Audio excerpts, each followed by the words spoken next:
आदाखौ आङो दिनै जोंनि खुंगिङाव फैनायाव माने खोब मोजां मोनदों। आदानि आङो भिडिअ सापर्टार एबा साबसक्राइबारानो जाहैबाय एबा फल'वार जोबोद मोजां मोनदों।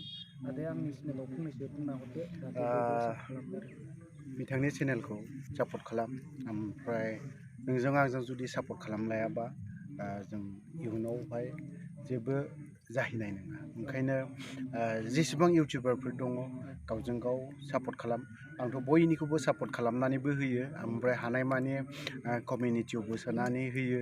फ्राय बांसिनखौनो आं कमिउनिटियाव सोनानैबो होयो। ओमफ्राय आंनि साबसक्राइबारफ्रा बांसिनानो बैसो गोनां, ओमफ्राय फ्राय ब्लगिं बे टाइपखौ बारा नायनो नागिरा।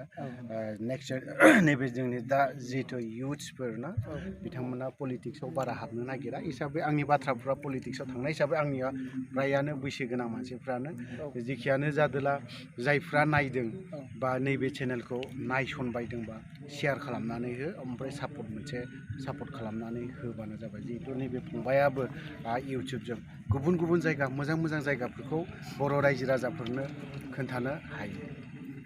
दे गोजोननाय थाबाय।